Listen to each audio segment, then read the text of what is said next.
Welcome to another Shay's Insights video. I'm David Shay, and I am so glad you are here. This week's topic ties back to an article that I wrote back in June or July of 2020. It was titled, "What Do We Really Want in Life?" It's an interesting question, and it should have a straightforward answer, but as many of us know, it isn't always so. So what do we want? Well, it's not always what we pursue. Many of us, including me, have taken on jobs I thought would be really exciting, only to find they didn't bring the fulfillment that I wanted. And so why is that? The first part of my answer is going to be going back to a time when I was in the Navy.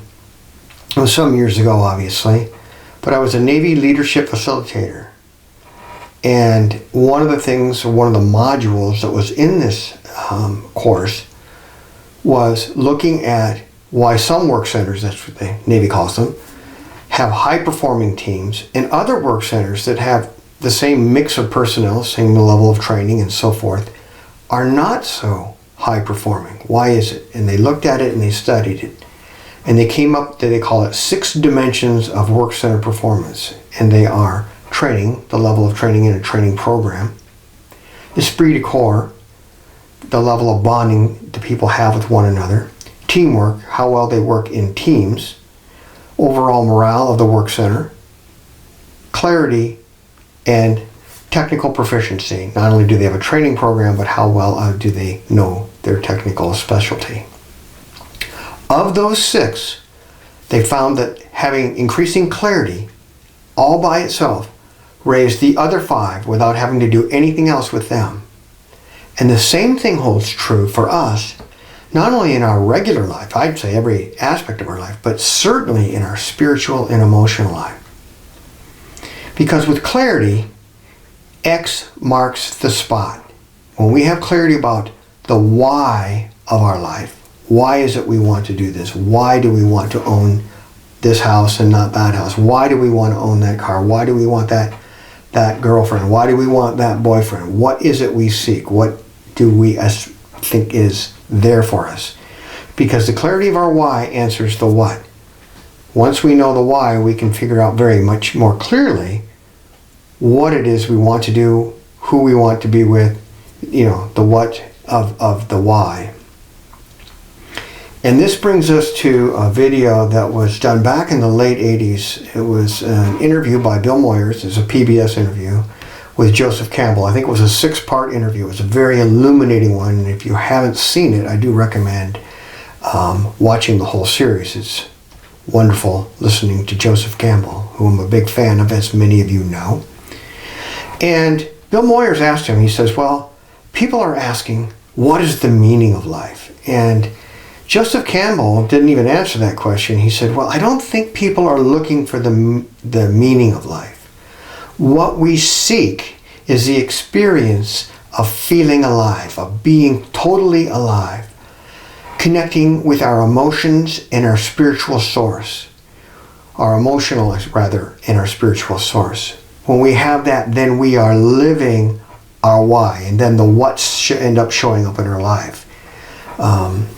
Many people, many spiritual teachers talk about it. So knowing the why is so important.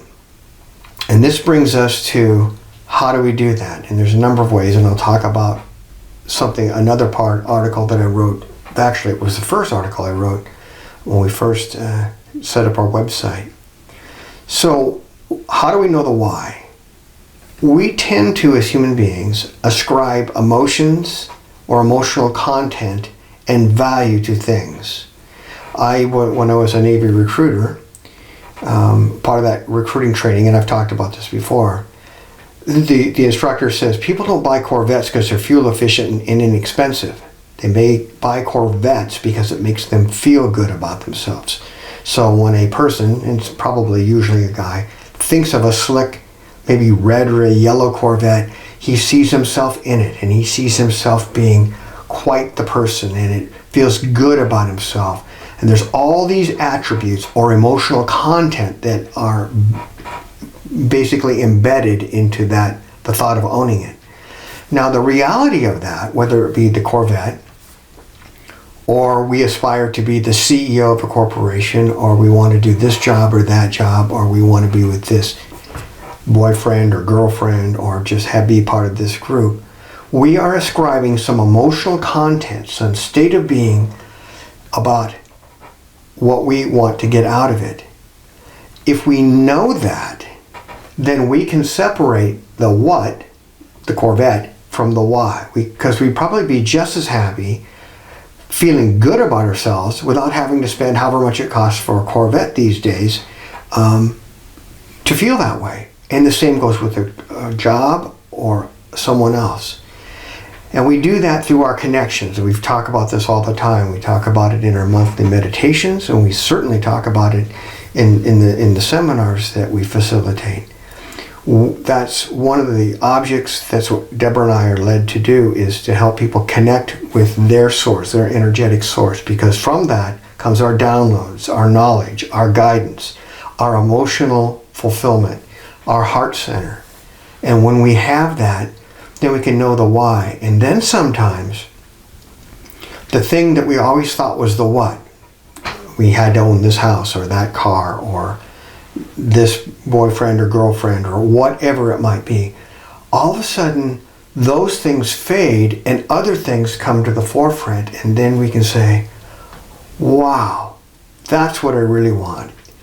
That's what Joseph Campbell talked about. He called it following your bliss, and he called it the soul's high adventure. We call it the soul's high path, which is when you live from your heart center, knowing the why of what it is that we are seeking in life, and we realize that certainly certain things can help facilitate the why. If we're looking for adventure, and maybe river rafting is it, that gives us the experiential element of it.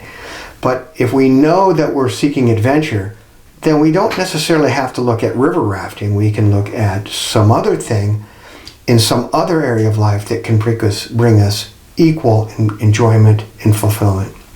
So that's where we go with it, which is living your bliss. Following that will lead you to your soul's high path. You'll naturally be gravitated to those things that are right for you in the now, that bring the fulfillment of the why, your heart center. So live from your heart and live your life adventure. Know your why, and the what that we thought it was might fall away and new things come into our life. So that, I don't want to go into all the detail of the previous post, but this is a lot of it. But it's so simple, yet many of us, and including me occasionally, I find myself really seeking, what is it I want, what is it I want? And I get fixated on a particular what. And then usually Deborah reminds me, no, that's not really what you're looking for. You're looking for this experience, this emotional, spiritual connection. And once I said, yeah, that's it, you're right. Once I know that, I'm good. So I thought I'd share that. And I want to bring back one more post, and that's for people who, and I know a lot of people who say they don't get the intuitive the way others do. They know lots of their friends are very intuitive, but they say, well, doesn't seem to work for me.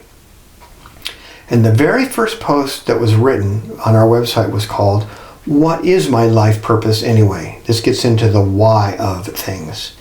But it does it in such a way that I'm going to call it for left brain people. You look at the actual events of your life and what happens, not necessarily what you intended, not the why of what happened, just what happened and its net effect in our life.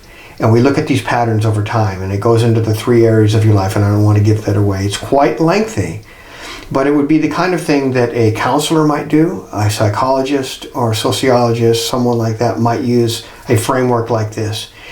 And for those who find it challenging to look at things intuitively in their own life, it gives us a mental or left brain objective way to look at it. And believe it or not, you can actually figure out what it is, your life purpose is. And then by doing that, you figure out the why of what's behind the things that motivate us. So anyway, that's all I have for now.